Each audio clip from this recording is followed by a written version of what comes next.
I never expected my mother to shatter my world in the quietest place imaginable, a public library on the east side of Columbus, Ohio. The kind of place where retirees read newspapers in silence, where college kids look half asleep over textbooks, where nothing dramatic ever happens. And yet, as I sat across from my mother at a small wooden table stained with decades of coffee rings, she looked at me with an expression I had seen only once before, at my father's funeral. Her hands trembled before she folded them tightly, knuckles whitening. "Sarah," she said softly, "before anything else happens in this family, you need to know the truth about me." That sentence alone was enough to make my stomach tighten. In my family, truth usually meant someone was about to get betrayed. I leaned closer. "Mom, what truth?" She glanced over her shoulder, as if someone might be listening between the shelves of biographies. Her gray hair fell forward, shadowing her face. The November wind hammered the windows, rattling them like knuckles on a door. She took a shaky breath. "I wasn't just a nurse in the Air Force," she said. "I was forced out because I was pregnant with you. And it wasn't an accident." My heart punched against my ribs. "What do you mean, not an accident?" Her throat bobbed as she tried to swallow whatever emotion she was trying to control. "I wasn't supposed to have you. Someone made sure I did." My pulse spiked. "Mom, that doesn't make sense." "Oh, it will," she whispered. "Just listen." She leaned back, her voice low but sharp, like a whisper that cuts. "When I enlisted in the U.S. Air Force in 1972, I thought I was going to build a life that was finally my own. I wanted freedom, adventure. God knows I wasn't going to get it in our tiny Catholic neighborhood in South Bend. The Air Force promised me respect, a future, something my parents said a woman should earn only through a husband." She paused, pressing her fingertips to her temple. "But I didn't know the price I'd pay." I shifted, feeling the air tighten around us. "Mom, I've heard pieces of this before. Your training in Texas, your assignment in Montgomery." "No," she cut in. "You've heard the filtered version. The patriotic version." She looked straight into my eyes. "What you haven't heard is what they did to me because I was a woman who dared to serve." Her voice wavered, but she kept going. "In West Texas, during basic training, half the instructors treated us like we didn't belong. I was one of 10 women in my unit. Every night we were told we'd never be as strong as the men, never as useful, never worth the resources we consumed." A humorless laugh slipped from her. "But that wasn't the worst of it." I swallowed hard. "Montgomery was different," she said. "I worked 20-hour days in the base hospital treating boys who came home broken, burnt, limbless. I held hands of soldiers younger than you are now as they died. I cleaned blood that haunted my dreams for decades. And still, none of those wounds compared to what the Air Force did to the women serving in silence." The fluorescent lights above us flickered. "Mom," I whispered. She gripped the table, as if bracing herself. "When I found out I was pregnant, my commanding officer didn't say congratulations. He said women like me were a liability. 2 weeks later, I was discharged. No ceremony. No recognition. No pension. Just a warning not to cause trouble." Anger flared in my chest, hot and sharp. "That's illegal." "In 1973, she said bitterly. "It was practically policy." I opened my mouth to speak, but she continued, her voice cracking at the edges.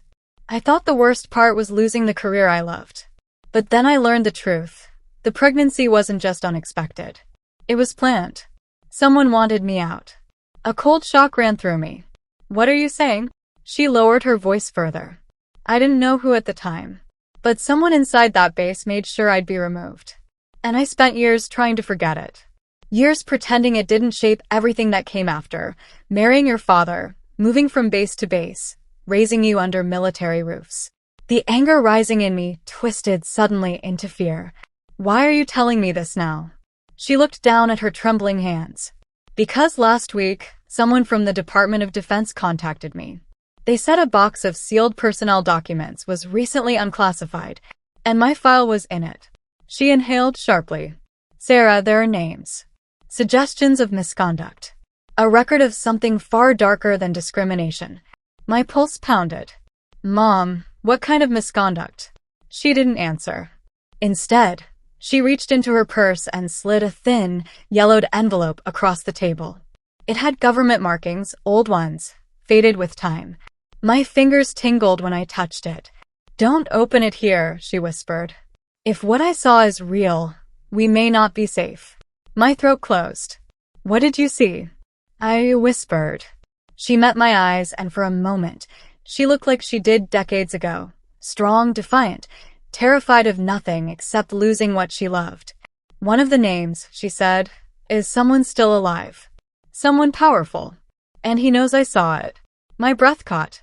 "And Sarah," she grabbed my hand, her grip desperate. "He knows about you too." The room around us felt suddenly smaller, the silence sharper, the library no longer a safe place but a stage for something dangerous unfolding.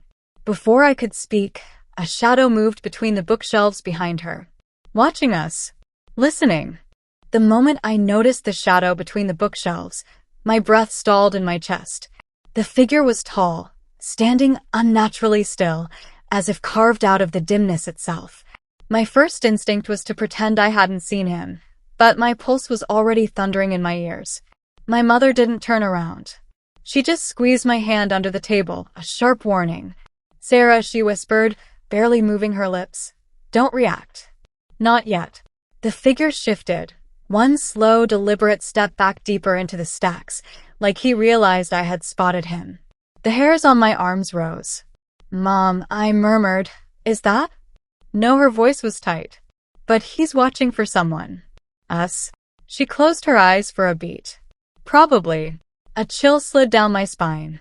The envelope inside my purse suddenly felt like a weight pulling me underwater. The edges were sharp against my fingers, as if reminding me I had something someone else wanted badly enough to follow an old woman into a library on a weekday afternoon. My mother cleared her throat, masking her anxiety with a stiff smile. "Why don't we move to a more private room?" "One of the study rooms," she said loudly, her tone forced. "I need to show you something." "Sure," I said, matching her fake casual voice. She stood slowly, her back rigid, her purse clutched to her side. I rose too, trying not to glance toward the man. The last thing I wanted was to let him know I had noticed him at all. We walked toward the glass-walled study rooms near the back. My mother's steps were brisk, but her shoulders were trembling.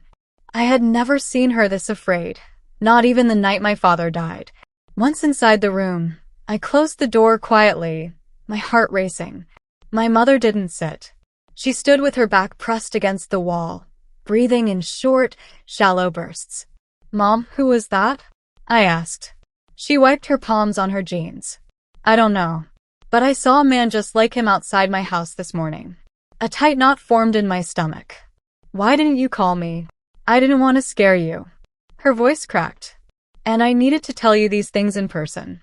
I pulled out the envelope and placed it on the small table between us.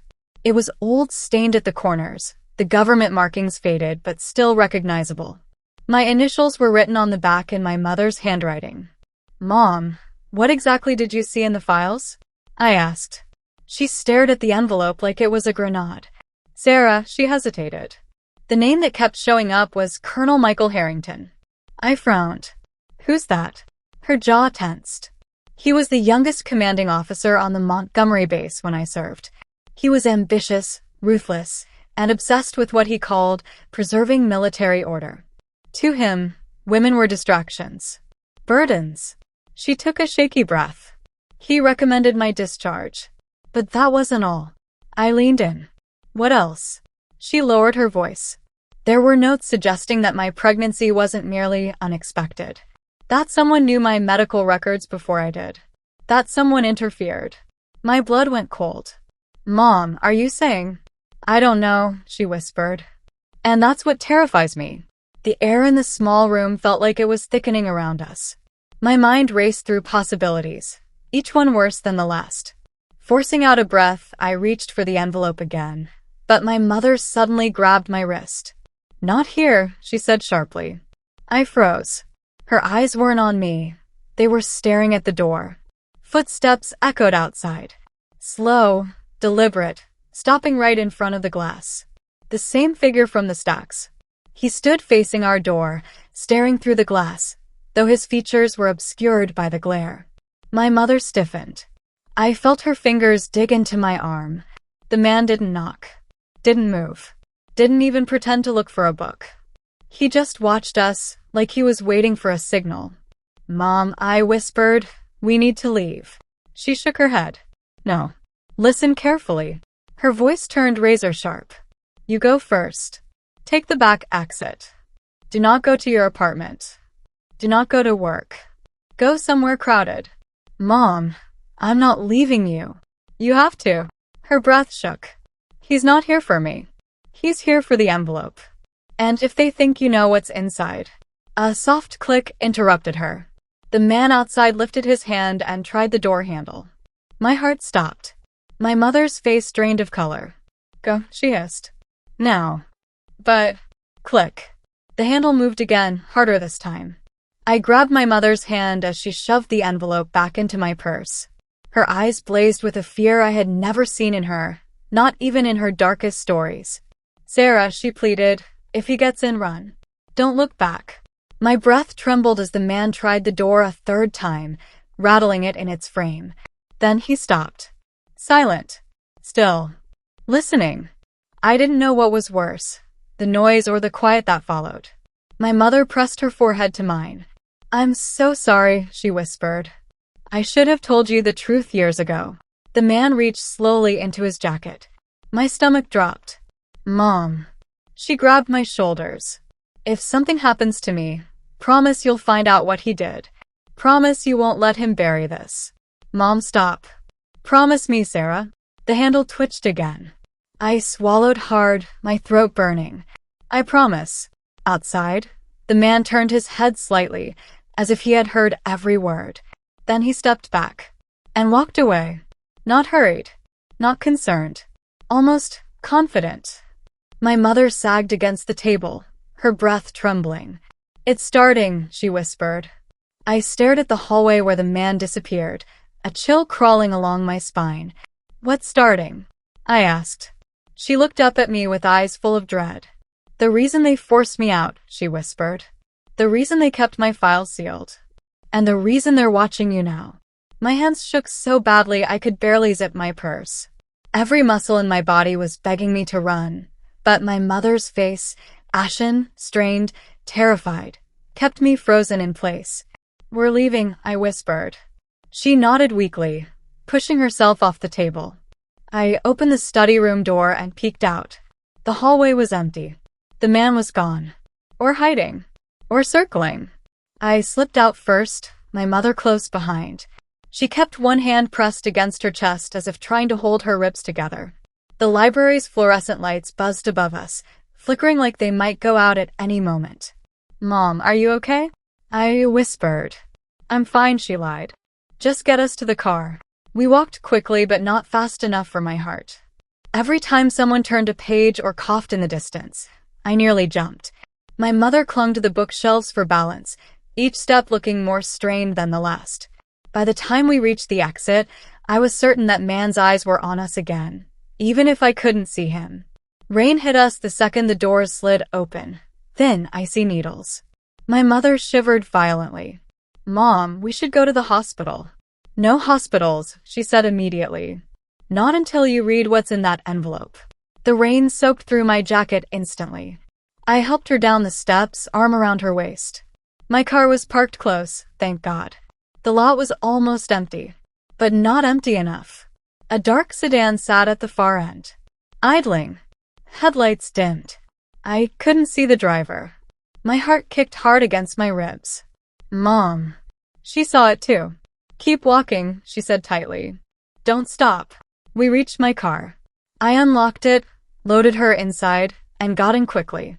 My hands fumbled with the keys before the engine finally started. The sedan didn't move. It didn't need to. They already knew who we were. I pulled out of the lot, my eyes constantly flicking to the rearview mirror. My mother wiped rain from her face with a trembling hand. "Mom, please," I said. "Tell me why someone would follow us. Why they care about this envelope." She stared straight ahead, her expression hardening. Because someone in that file, someone still alive, doesn't want the truth to resurface. About what? About what they did to women on that base in the early 70s, she said. Including me. I felt my mouth go dry. Mom, what did they do? She didn't answer immediately. Instead, she closed her eyes, breathing slowly. Sarah, I wasn't the only woman discharged for pregnancy. But I was the only one who started asking questions afterward. I wanted to know why the medical staff knew things before I did. Why my blood tests showed irregularities.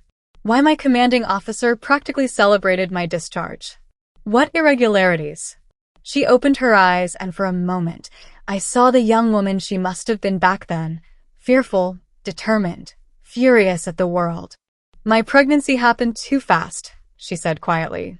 Too suddenly. And when I looked back years later, I realized the timeline didn't make sense.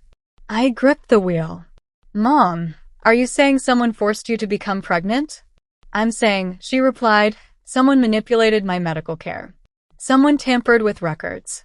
Someone wanted me out of uniform. I didn't know whether to scream or cry. But why? Why you? Her answer was a whisper. Because I found something I wasn't supposed to. Before I could ask anything else, she leaned her head back and winced, pressing a hand to her ribs. Mom, you're hurt. She shook her head. It's just the stress. No, I said, voice rising, it's more than that. We need to stop somewhere. Not until we're somewhere safe, she insisted. Where is safe? She opened her mouth, then stopped abruptly. A sharp intake of breath. Her hand moved to her chest again, her eyes squeezing shut. Mom. She didn't answer. Mom. I swerved into a gas station parking lot, slamming the car into park. Rain battered the windshield. My mother's breaths were shallow, quick, uneven. I reached across the car and grabbed her shoulders. Mom, stay with me. Breathe. Mom, look at me. She tried to speak, but the words got tangled in her throat. Paula, I shouted, panic cracking through my voice. She finally forced her eyes open. The envelope, she whispered. Sarah read the envelope. Mom, screw the envelope, we're going to the ER. She grabbed my wrist with surprising strength. If I go to a hospital, they'll know. And if they know, they'll come. Who? Lightning flashed, illuminating the fear etched into her face. Colonel Harrington, she whispered. Or whoever protects his legacy now. I stared at her, feeling the world tilt. Mom, Harrington would be in his 70s. And powerful men don't lose influence because they age, she said, voice trembling. Especially men who built their careers on secrets. I looked out at the rain, feeling trapped between fear and fury. I had to make a choice, and fast. My mother's eyes fluttered shut again. Sarah, promise me. Mom, stop. Don't talk like that. Promise me, you'll read it tonight. I held her hand. I promise.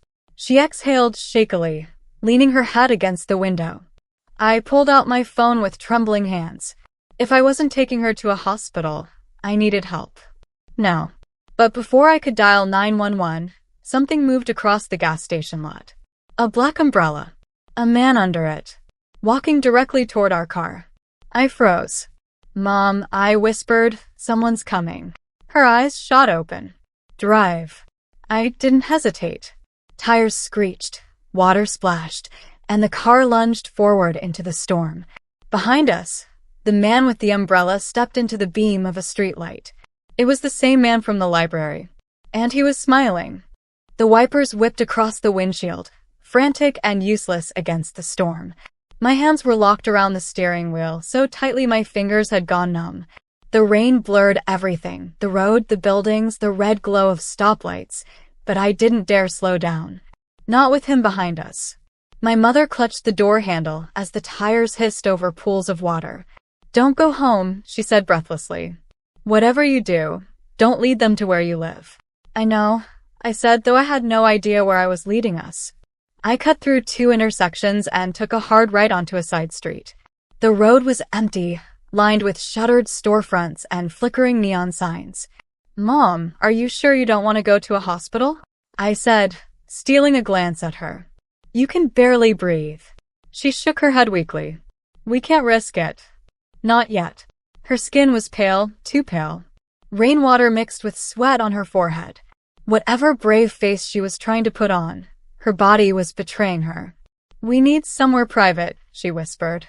"Somewhere nobody will look for us." I tried to think. My apartment was off limits.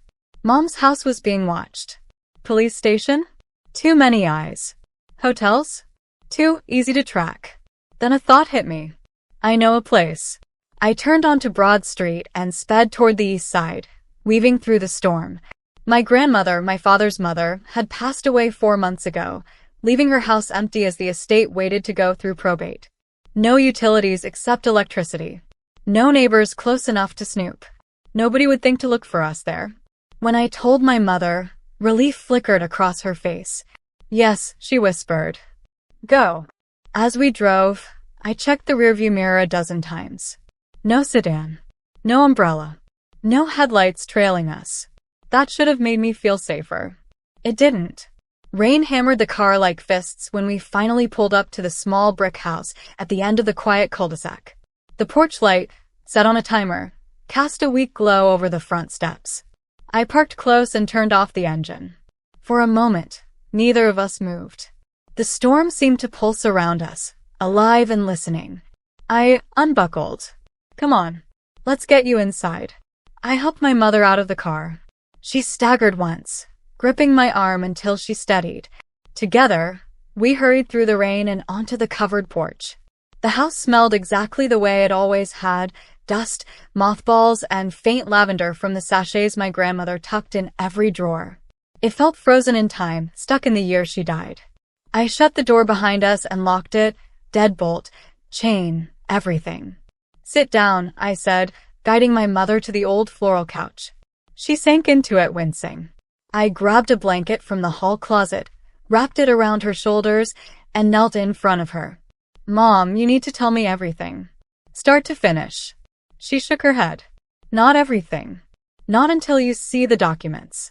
I pulled the envelope out of my purse. The flap was brittle, the corners worn from decades of storage. It felt heavier than any piece of paper should.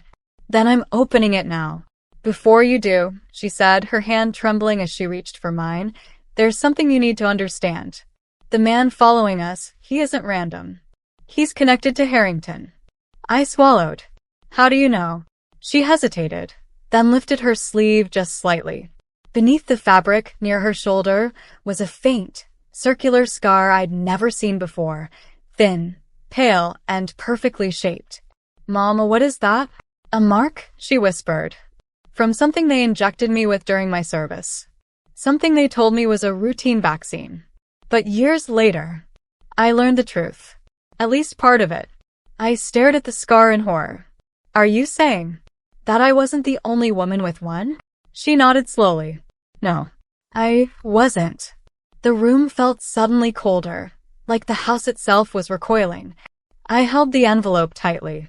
"Then whatever is in here will explain it." "Maybe," she murmured. "Or maybe it will only raise more questions." I slid a finger under the flap. But before I could open it, a sharp knock exploded against the front door. My mother jolted, her hand flying to her chest. "No," she whispered. "Not already." I froze. Another knock, louder this time. Forceful. Impatient. Rain pounded the windows, but nothing drowned out the sound. Knock. Knock. Knock. I stood, heart hammering. "Who is it?" My voice wavered despite my best attempt to sound firm. Silence. Then another knock, softer this time, deliberate and controlled. The kind that said, "I know you're inside."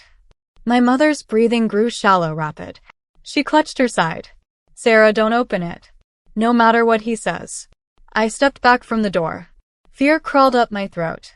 Then a man's voice, calm, steady, disturbingly polite, spoke from the other side. "Miss Hayes," he said. My blood ran cold. He knew my name. "I need you to step outside," the voice continued. "There's something we need to discuss." My mother's eyes widened. She mouthed one word. "Harrington." My knees nearly gave out. "Go to the back," she whispered urgently. "Now." I shook my head. "I'm not leaving you." Her voice cracked. "You promised me." Another knock, impatient, closer to a pounding. Miss Hayes, the man repeated. We don't have much time. I clutched the envelope. My mother struggled to rise, bracing herself against the couch. Thunder shook the house. And then, the doorknob started to turn. The doorknob twisted slowly, like the man outside was savoring every second of our fear. My breath caught, my pulse slamming against my ears. The deadbolt held, but the sound of metal straining under pressure made my stomach clench. Sarah, my mother rasped, move. Now. But I couldn't. My feet felt anchored to the floor, frozen by the calm, assured voice only seconds earlier. He had known my name. He had knocked like he owned the place. And now he was trying to come inside like he knew he'd succeed. The doorknob stopped turning. Silence. The man's voice carried through the wood, smoother now. You're in danger in there. Both of you. Open the door, and I'll explain. My mother's hand shot out and gripped my arm with surprising strength. He's lying. That's what they do. Sound reasonable until you're trapped. I grabbed the envelope and shoved it deep into my jacket pocket. Whatever was in there, it suddenly felt like the only leverage we had left. Another knock, this one lighter, like a warning tap before a storm. Miss Hayes, he said again, we really need to speak. I backed away from the door step by step, tugging my mother with me. Her breathing was uneven, each inhale shorter than the last. Mom, we have to hide. No, she whispered. We have to escape. Through the back. I asked. Yes. But, she winced, gripping her ribs. We need to be fast. I slid my arms around her and helped her stand. Her legs trembled beneath her weight. She tried to take a step, but a sharp cry tore from her throat. I caught her before she fell. Mom. Go, she gasped. I'll follow. No. Sarah, please. I shook my head fiercely. We're leaving together. I half carried her across the living room toward the kitchen, each step slow and painful. Behind us, the front door rattled violently. Then a thud. Something heavy hit the door from the outside. Sarah, the man called, voice rising just slightly. You need to open this door. Now. Glass trembled in its frame. My mother limped faster. He's going to break the lock, she warned. We reached the kitchen. I shoved open the back door, rain slashing in sideways. Cold air whipped through the house. Come on, I whispered urgently. We'll get to the woods behind the property. But as I turned to help her out, her legs buckled again. I wrapped an arm around her waist, dragging her onto the porch. Behind us, crack. Wood splintered. I didn't dare look back. We made it into the yard, slipping through mud, rain soaking us instantly. My mother clung to me with every ounce of strength she had left. Lightning split the sky, illuminating the stretch of trees ahead. Almost there. Slam. The front door burst open. My mother froze. Go, she whispered, pushing me with whatever force she could summon. No. Go, Sarah. Her voice cracked through the rain, raw with desperation. I pulled her with me anyway, half carrying her toward the tree line. Our feet sank into wet grass, mud grabbing at our shoes. My lungs burned from the cold. My jacket stuck to my skin. The envelope inside felt like a burning brand. Behind us, footsteps sloshed across the yard. Not fast at first. Measured. Unhurried. Like he knew he'd catch us eventually. We reached the trees, branches whipping against my face. The darkness swallowed us immediately. I tightened my grip on my mother's hand. You okay? I whispered. She didn't respond at first. Then, keep going. I guided her deeper into the woods, rain pounding the leaves overhead. Mud sucked at my shoes with every step. My mother's breaths grew shorter, thinner, like she was running out of oxygen. We need to stop, I said. Just for a second. No, she gasped. If we stop, he finds us. Branches cracked behind us. Too close. I pulled her into a narrow space between two old oaks, crouching low. She leaned against me, her body trembling uncontrollably. Sarah, her voice was a thin thread. You have to run. I'm not leaving you. You don't understand. She grabbed my jacket with trembling fingers. If he gets you, it's over. Everything I've tried to protect, everything I kept buried, it'll all die with me. Mom. He wants you more than me, she whispered. He always did. A shock ran through me. What does that mean? But before she could answer, a beam of light cut through the trees, harsh, white, slicing through darkness. A flashlight. He was here. I held my mother tighter. My heart pounded so hard I thought it would give us away. Branches snapped as he moved closer. 10 feet away. Maybe less. Then he spoke. His voice was no longer polite. Sarah, he called, the flashlight sweeping left to right. You're making this harder than it needs to be. My mother stiffened. Her fingers dug into my arm. Don't make me come in after you, the man warned. I don't want to hurt you. A lie. I could hear it in the smoothness of his tone. A rehearsed line. The beam passed dangerously close to our hiding spot, seconds from landing on us. My mother leaned in close, her lips barely touching my ear. There's something you don't know, she whispered. Something about your father. My throat closed. What about Dad? Her voice trembled. He wasn't just a military man. He was involved. More than I ever told you. The flashlight beam froze. My breath caught. The man had heard her. He said softly. So she finally told you. The light turned, directly toward us. The flashlight's beam locked onto us, blinding white. My mother flinched and pulled me closer, but it was too late. He had us.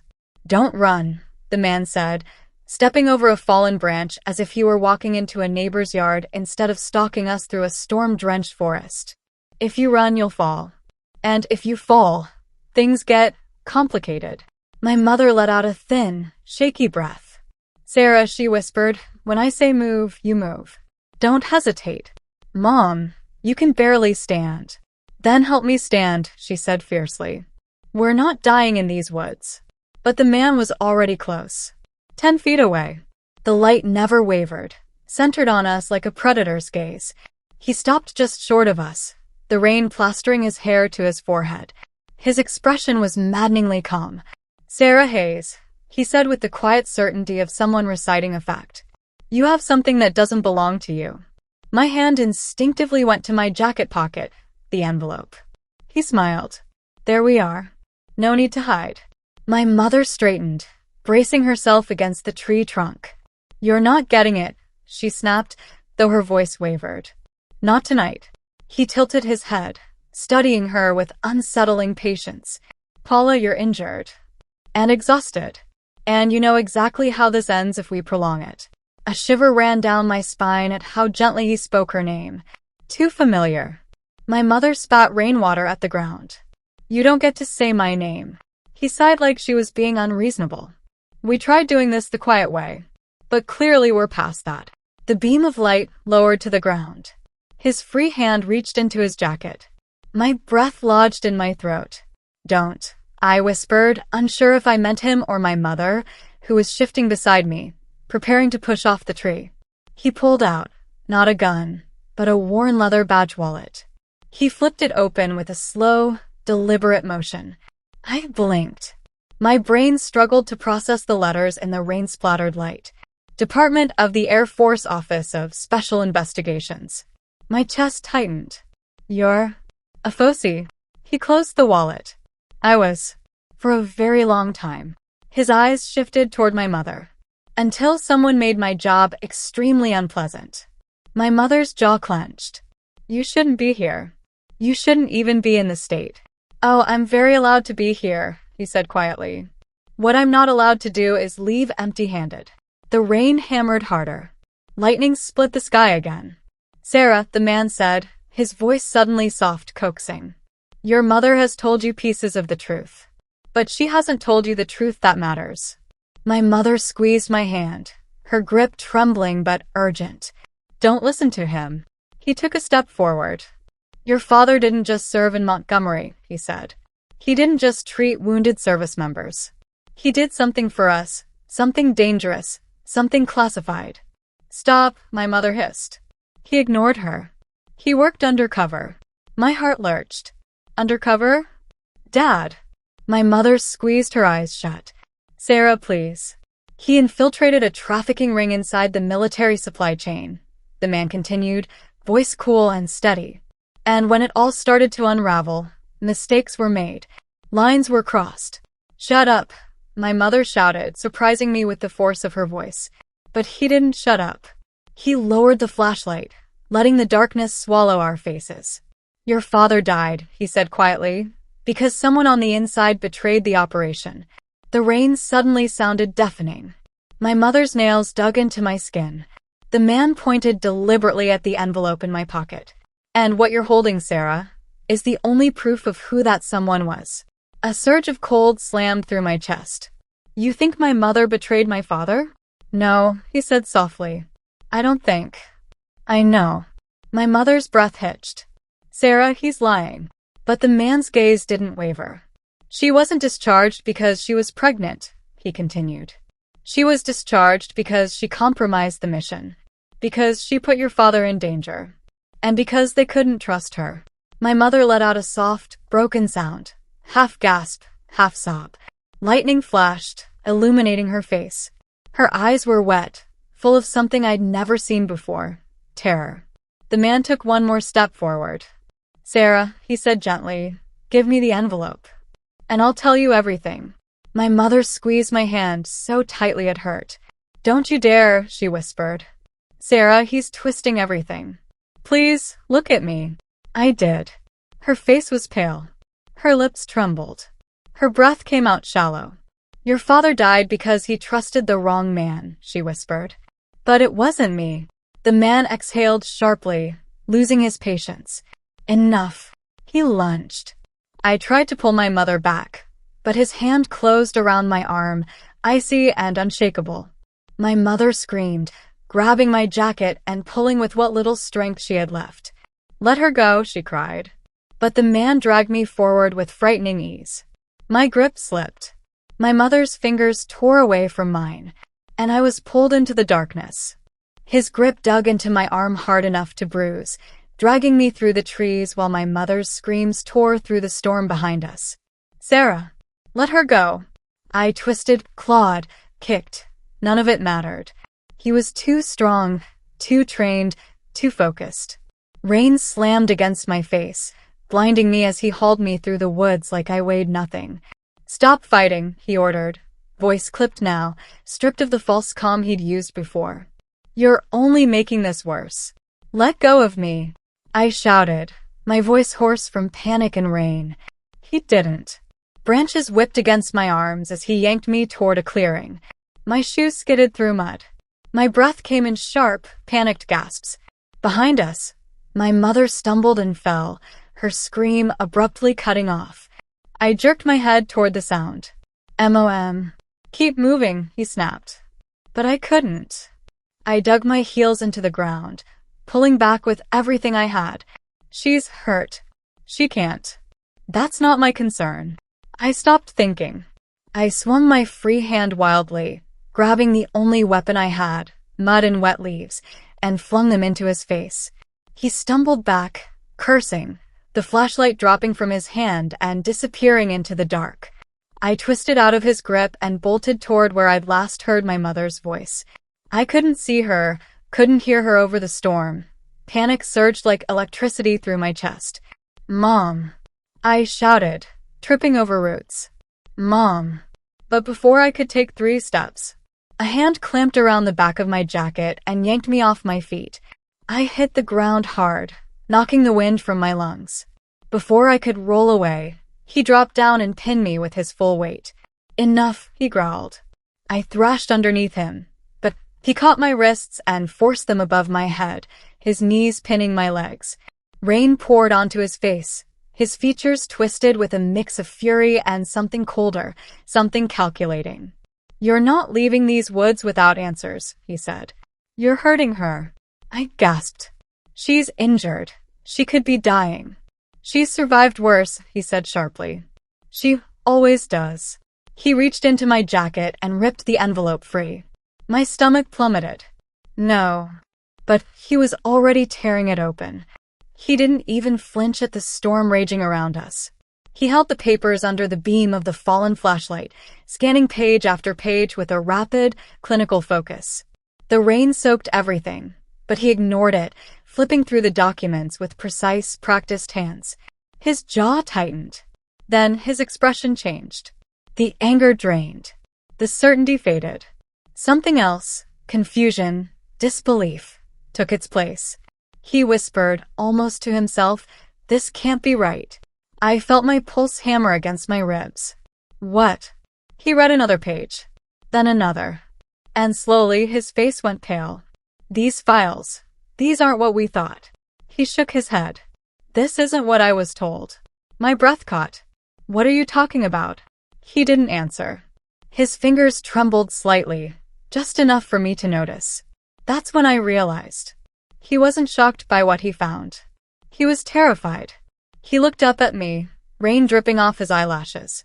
For the first time, his confidence seemed to crack. Your father wasn't the target, he said, his voice lower than before. He was the witness. The storm seemed to hush for a split second. What? I whispered. He swallowed hard, still staring at the page. He saw something no one was supposed to see. Someone in the command structure, high up, they used him as a scapegoat. I stared at him, unable to breathe. And your mother, he shook his head again like he couldn't make sense of it. Your mother wasn't the betrayer. She was the one who tried to stop it. A strangled sound escaped my throat. If this was true, then everything he'd told me, everything he'd accused her of, everything I had believed for years, was a lie. I didn't trust him. I didn't trust anything in this moment. But the fear on his face was real. Too real to fake. Who lied to you? I demanded. He didn't answer. Instead, he reached for the last paper, his fingers trembling. But before he could unfold it, a sharp crack split the air. He jerked violently, a look of shock spreading across his face. I screamed. He slumped sideways off of me, collapsing into the mud. Standing behind him, breathing hard, drenched in rain, blood dripping down her forearm from where she'd fallen, was my mother. She held a heavy branch in her hands like a weapon. Her voice was raw but steady. Get away from my daughter. I scrambled out from under him, rushing to her side. She dropped the branch and grabbed me, pulling me into her arms. For a moment, all I felt was her heartbeat pounding against mine. Then she pulled back, gripping my shoulders. Sarah, she said urgently, listen to me. We don't have much time. My throat tightened. Mom, what's happening? She looked into my eyes with a fear I'd never seen in her before. The people who killed your father, she whispered, are still alive. Lightning split the sky. They're coming. We stood there in the storm, soaked to the bone, my mother's arm bleeding, the man unconscious and half buried in mud. Rain hammered the ground like it was trying to drown the whole forest. My heart was still slamming in my chest so hard I could taste metal. Mom, I whispered, gripping her hand, we have to call someone, an ambulance, the police, anyone. No, she snapped, breath hitching from pain. We can't involve local law enforcement. Not with this. Why not? She didn't answer. She just crouched shakily beside the man's body and ripped the envelope from his limp hand. Mud streaked the papers, some torn from the struggle. Mom, he said you tried to stop whoever set Dad up. Is that true? The wind roared through the trees, and she froze for half a second, just long enough to confirm the truth. Yes, she whispered. But the people behind it, they were protected, Sarah. Untouchable. And they didn't disappear when the war ended. Lightning flashed. We need to go, she said urgently. Now. She grabbed my wrist and tried to pull me, but the movement made her wince. Her ribs were damaged, maybe broken, and she stumbled against the nearest tree to steady herself. Mom, you're hurt. You need a hospital. I need you safe, she countered, eyes blazing with resolve. That's all that matters. I caught her as she swayed. She felt so light. Too light. Like fear had hollowed her out from the inside. Then, a distant snapping of branches. A sound too deliberate to be the storm. My mother's breath stopped. Her fingers clamped onto my arm. No, she whispered. No. They're already here. Who? The second team. My stomach dropped. There's more than one? There's always more than one. If they sent him alone, he wasn't meant to take us, he was meant to locate us. A cold wave tore through me. So he was a tracker. She nodded. And now the retrieval team is coming. Another crack of branches. Closer this time. My mother grabbed my face with both hands, her palms trembling. Listen to me. You are not to stop. Once we run, you do not stop for me. Do you understand? No, I said instantly, violently. I'm not leaving you. Her eyes filled with tears, not fragile ones. The kind forged from years of secrecy, fear, and survival. You will, she insisted. Because if they get their hands on you, it's over. For both of us. She pushed me backward, urging me deeper into the trees. But then a voice echoed through the storm. It wasn't the polite calm of the first man. This one was sharp. Controlled. Military. Paula Hayes, the voice called. Stand down. My mother stiffened like ice had crawled up her spine. The voice grew closer. You are ordered to stop running. Surrender the files, and this ends without bloodshed. My mother's voice was barely audible. That's Colonel Dawson. The name meant nothing to me, but the terror on her face meant everything. Who is he? I whispered. She swallowed hard. The one your father reported before he died. My heart seemed to stop. What? He's the one who set up the operation. He's the one who buried your father. And he's been promoted twice since then. Thunder swallowed the world. A flashlight beam slid across the trees like a hunting spotlight. Not frantic, methodical. A sweep pattern used for search and capture operations. Paula, the voice called again, closer now. Don't make this worse than it already is. My mother pushed me behind her and reached down, gripping the fallen man's flashlight. She flicked it off and shoved it into my hand. Take this, she said. If we get separated, follow the riverbed on the north side of the woods. It leads to the old ranger station about 2 miles out. You can hide there. You're coming with me. No, she said again. Firmer. I'm buying us time. Panic clawed up my throat. You can't. You can't face him alone. I've done it before. Her voice broke at the end, not from weakness, but from the weight of decades of fear she'd carried alone. Footsteps crushed the undergrowth. Slow, steady, deliberate. My mother turned, stepping forward into the open clearing like she was walking toward her own execution. She didn't look back. I reached out and grabbed her sleeve. Mom, please don't do this. She turned, cupped my cheek, and kissed my forehead. I love you, she whispered. Your father died to protect you. I won't let that be in vain. Then she pushed me hard enough that I stumbled backward into the dark, branches closing around me like fingers. Go. Her voice ripped through the forest. I ran. I ran even though my body screamed at me to turn back. I ran even though every step away felt like abandoning her to wolves. Behind me, Colonel Dawson's voice shifted, colder now. Find the girl. My chest seized. A chorus of footsteps erupted, multiple people, moving fast, splitting into formation. They were coming for me. As I plunged deeper into the forest, lungs burning, tears mixing with rain, one thought repeated like a drumbeat in my skull. If they could kill my father, if they could hunt my mother for decades, what would they do to me? The forest swallowed me whole.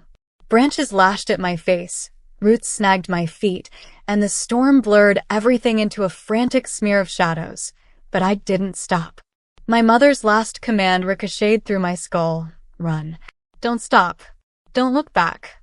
But every instinct I had screamed to do the opposite. Behind me, voices erupted, more than 2, maybe 3 or 4, moving with coordinated precision. Flashlights slashed through the storm, cutting long, pale beams between the trees. Check the creek bed. She went west. Keep eyes on Quadrant 3. Quadrant. They weren't improvising. This was a tactical sweep. I forced myself lower to the ground, my breath ragged, my hands shaking as I grabbed the wet earth to keep myself from slipping. The mud sucked at my shoes with every frantic stride. Then another voice joined the hunt. Colonel Dawson. Calm, composed, cold. She can't have gone far, he said. Lights off. Move silently. The flashlights died in sync. And suddenly the forest became a pitch-black void. Panic jolted through me, my heart thundering so loud I worried they'd hear it. I clutched the fallen man's flashlight, still off, and pressed it to my chest. I didn't dare turn it on. The riverbed. North side. 2 miles. My mother's instructions pounded through my head like a survival mantra. I dropped into a crouch and crawled forward, trying not to snap twigs or rustle branches. Every inch felt like crossing a minefield. Rain hit the leaves in heavy sheets, masking some of my noise, but not enough. I strained to listen. Footsteps. Low, deliberate. Close. A twig snapped behind me. I froze mid-crawl, breath locked in my throat. A beam of red light, infrared, not visible to the naked eye, swept across the trees. I only saw it because it caught a sheen of mist. My stomach twisted. They were using night vision gear. Footprints over here, someone whispered. Small. Running. My pulse spiked. They were tracking me. I forced myself to move faster without standing, crawling through ferns and half-fallen limbs until my palms stung and my knees ached. My jacket snagged on brambles, tearing, but I didn't stop. Not until a new sound cut through the storm. Water. A rushing stream ahead. The riverbed. I nearly cried from relief. I slid down a small embankment, mud giving way beneath me, and I tumbled into the shallow water with a hard splash. Pain shot through my elbows and knees. The cold hit like electricity, stealing my breath. I pushed myself up, water swirling around my shins. The riverbed stretched out like a tunnel of darkness, flanked by high rocks and thick trees. Storm runoff made the current faster, louder. A perfect place to mask sound and tracks. I turned upstream, pushing through water that threatened to sweep my feet from under me. Behind me. Voices again. She hit the stream. Scan upstream. My gut twisted sharply.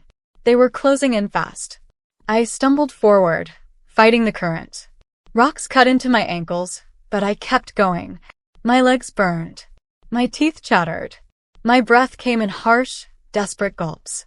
The storm made the river roar so loudly I couldn't tell how close they were, only that they were getting closer. Then, another command from Dawson, steady and unhurried. She can't stay in the water long. Cut her off ahead. They were moving to intercept me. I had minutes, maybe less, before they boxed me in. Thunder cracked, and suddenly everything illuminated for a split second. And in that flash, I saw something ahead. A large fallen tree, split during the storm, forming a natural crawl space across the riverbed, low enough that they wouldn't easily notice it from the bank. I lunged for it, ducked underneath, and tucked myself into the shadow beneath the trunk, pressing my body against cold rock and wet moss. The river roared around me, the trunk shielding me like a fragile wooden cave. 2 seconds later, boots splashed into the river just 50 feet away. I slapped a hand over my mouth, gripping the bark until splinters stabbed my palm. 2 men waded through the water, scanning the riverbed with night vision goggles glowing faintly green. She was here, one said. Footprints on the bank, then nothing. She's still in the water somewhere. Check under the rocks, the other said. She's small. She could fit under a fallen log. My heart nearly stopped. They began searching. Methodical. Slow. Terrifying. 1 man moved toward the log I hid under. 10 feet. 8. 6. I held my breath so hard my lungs burned, praying the river would be loud enough to drown out every tremor of fear shaking through me. He stopped beside the log, bent down, ran his hand along the trunk. And then Dawson's voice cut through the storm. Leave it. She's moving too fast to hide. Spread out. The man straightened and turned away. I nearly collapsed from relief. Footsteps sloshed upstream, fading into the storm. I waited, counting to 60. Then another 60. Then 60 again. Only when the forest settled into the quiet rage of rain and thunder did I crawl out from beneath the trunk, drenched and shaking. I forced myself upstream again, climbing over rocks, my muscles screaming. The envelope pages rustled in my jacket, my only proof, my only reason for running. Finally, after what felt like hours but had to be minutes, the stream curved sharply, and a dark wooden structure appeared behind the trees. The old ranger station. My mother was right. It still stood. With the last of my strength, I stumbled toward it. But as I reached the steps, a shadow detached itself from the doorway. I stopped cold. A figure stepped out. Tall. Silent. Waiting. A faint flashlight glow flickered on their face. And I gasped. It wasn't Dawson. It wasn't one of the men. It was someone else. A woman. She lifted a finger to her lips, signaling for silence. Then she whispered, "Sarah, I'm here to help you." For a moment, all I could hear was my own heartbeat pounding in my ears. The woman's silhouette blurred with the rain, her features barely visible under the flicker of a dying flashlight. Everything in my body screamed trap, trap, trap, but she didn't move toward me. She simply waited. "Sarah," she whispered again, barely louder than the rain. "Come inside. You don't have long." My legs trembled so badly I wasn't sure I could take another step, but the distant shouts echoing through the woods left me no choice. Dawson's men were regrouping. They'd be sweeping back toward the river soon. I kept my distance, voice shaking. "Who are you?" She didn't answer, not yet. She just stepped back into the shadows of the ranger station and left the door open, a small rectangle of safety carved out of the storm. "I'm not your enemy," she said. "But if you stay out there, you won't survive the next 10 minutes.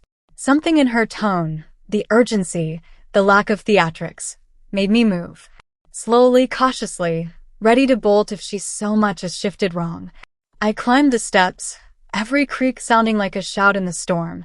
When I crossed the threshold, she closed the door behind me and bolted it tight. Only then did she turn the flashlight fully on herself. She was maybe mid-40s, tall but lean, athletic build, soaked hair slicked back, a heavy parka clinging to her frame. Her eyes, sharp gray, assessing, looked like they belonged to someone who had seen too many things and slept too little. She held her hands up, palms empty. "My name is Agent Emily Carter. I'm with the Department of Defense Inspector General's office." I felt the words like ice water. "Inspector General?" My voice cracked. "That's military oversight." "Yes," she said. "Oversight. And exposure." She lowered her hands. "I was sent to find you before Dawson's people did." My chest tightened. "You knew he was after us?" "Oh, I knew long before tonight." Emily's jaw clenched. "I've been monitoring him for months." "And your mother?" "She's been on my radar for years." My blood ran cold. "You've been watching my mother?" "Watching to protect," she clarified quickly. "Not to harm." But that didn't calm me. Not even close. She gestured to a wooden chair near a crackling space heater, its orange coils glowing faintly. "Sit down before you collapse," she said. I didn't want to trust her. Couldn't trust her. But my knees buckled the moment I tried to speak again. I sank into the chair, shivering uncontrollably. Emily grabbed a blanket from a dusty storage shelf and draped it over my shoulders. "You did well reaching the river," she said. "It probably saved your life." Her flashlight beam flicked over the bruises on my wrists, the mud caked on my shoes, the torn jacket. "Where's your mother?" The question sliced straight through me. I don't know," I stammered. "Dawson caught up to us." She stayed behind to slow them down. Emily swore under her breath. Not loudly, but heavily. "She won't last long against him," she said. "Paul is tough, but Dawson has 3 men with him. Gear. Weapons. Experience.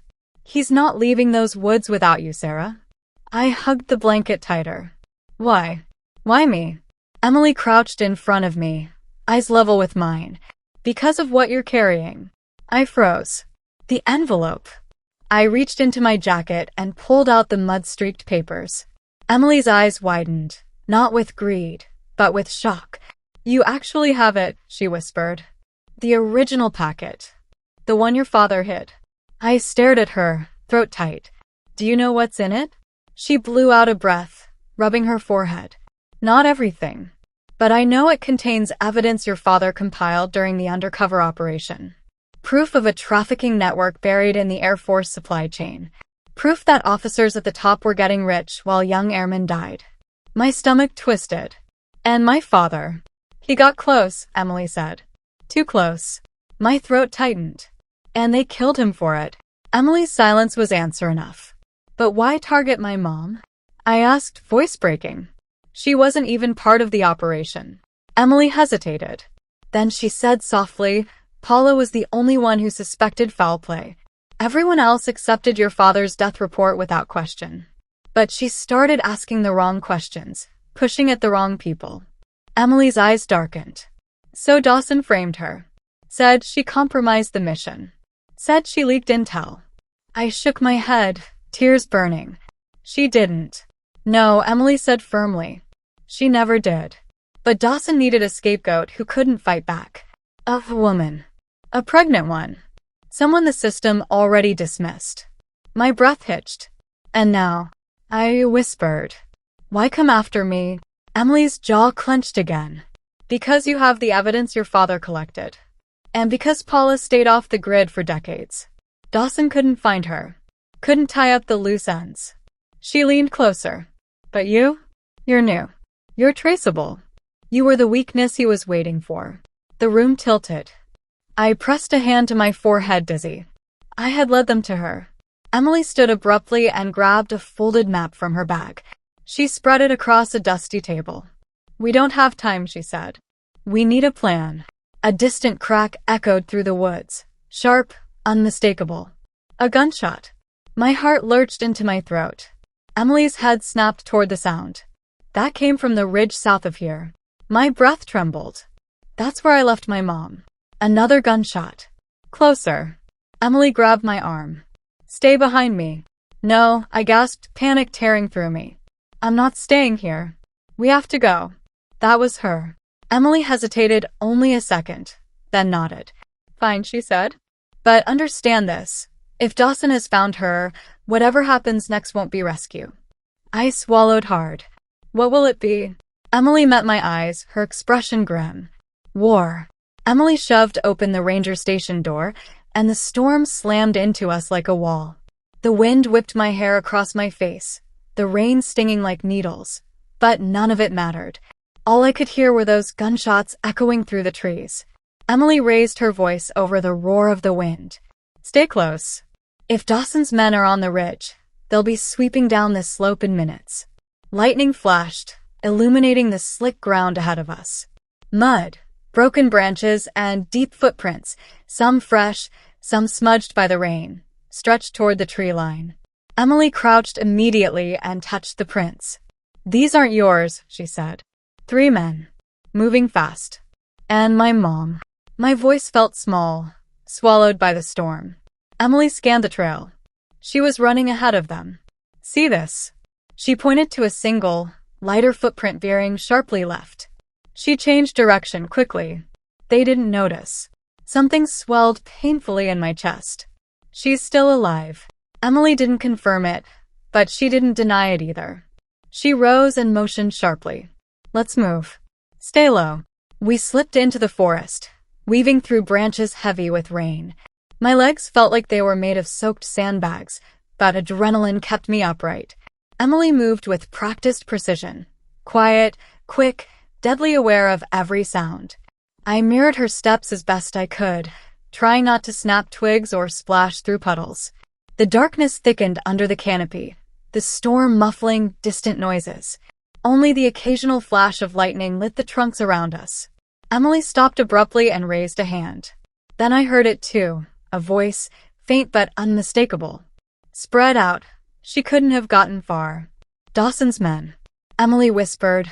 They're 300 yards ahead. Cutting across the ridge toward her trail. My pulse hammered wildly. Then she's still close. Emily's jaw tensed. Yes. But they're closing in. She pointed to a narrow deer path curving down the hill. We follow this. It will intercept her track before they reach it. We moved faster now, half sliding down the wet slope. My hands scraped against branches and bark as I struggled to keep up. Emily barely seemed to touch the ground. When we reached a small clearing, she froze again. There. She pointed to muddy indentations near a fallen log. Paula went through here. I dropped beside the prints. How can you tell? The stride, the weight distribution, and these. Emily touched a faint smear of blood on a splintered branch. She's injured. Left arm. Probably from earlier. My stomach twisted. Is it bad? Emily shook her head. It's not arterial. She can still move, but she won't outrun them at this rate. Thunder cracked overhead, shaking the air. I flinched, and then something else caught my eye. A flash of fabric. I crawled closer and pulled a small piece of torn cloth from the bark of the fallen log. It was pale blue, patterned with tiny white flowers. My mom's shirt. My throat tightened painfully. She was here. Emily examined the cloth, brows knotted. She's leaving us a trail. I blinked the rain from my eyes. You think she knew someone would follow? No, Emily said quietly. She knew you would. Paula knows you. She's trying to help you reach her. Another gunshot thundered through the woods. Closer this time, maybe only a few hundred yards away. I lurched to my feet. We have to hurry. Emily grabbed my arm, pulling me back. If we run blindly, we'll run straight into them. We stay hidden. We flank them. I don't care. I shouted, the storm swallowing my voice. She's alone. She's bleeding. Emily's grip tightened, and her eyes locked on mine with a calm intensity that cut through my panic. Sarah, if they catch you, she dies for nothing. You understand? Nothing. Her words hit me like a slap. I shook, not from cold but fear. Fear of losing my mom. Fear of making the wrong move.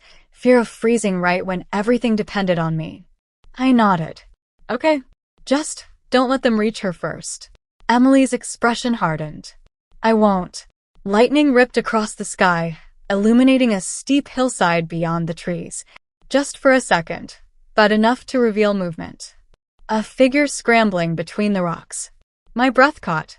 There. Emily followed my gaze just as the lightning faded. Show me. I pointed toward the ridge. She was climbing up toward that outcrop. Just now. Emily didn't hesitate. Then that's where she'll make her stand. A sickening shiver ran down my spine. A stand meant she was cornered. Running was no longer an option. We took off toward the hillside, climbing through thorns and slick moss. My fingers burned as I gripped rocks, my shoes slipping on wet stone. Emily moved ahead, scanning constantly, hand near the concealed holster under her jacket. Halfway up, voices cut through the storm again, clearer, sharper. Up there, I saw movement. My lungs seized. Dawson's men were close. Emily shoved me behind a cluster of boulders. Stay here. No, I hissed. You can't go alone. I'm trained for this. You're not. Before I could argue, the beam of a flashlight swept across the hillside. Men shouted. Gravel tumbled. A shot rang out, ricocheting off stone. Emily ducked. They saw her. My heart dropped. Another shot. Louder. Closer. Emily swore under her breath. They're firing at her position. I grabbed her sleeve, my voice cracking. We have to get up there. Emily met my gaze with that same steel-calm intensity. Sarah, if we go now, everything changes. What do you mean? Her eyes didn't waver. You're about to see exactly who your mother really is. Before I could ask what she meant, another flash of lightning lit the ridge and revealed a figure standing tall on the outcrop, drenched, wounded, defiant. My mother, facing 3 armed men. Alone. Emily's grip tightened on her weapon. Move, she whispered. Now. And together, we ran toward the gunfire.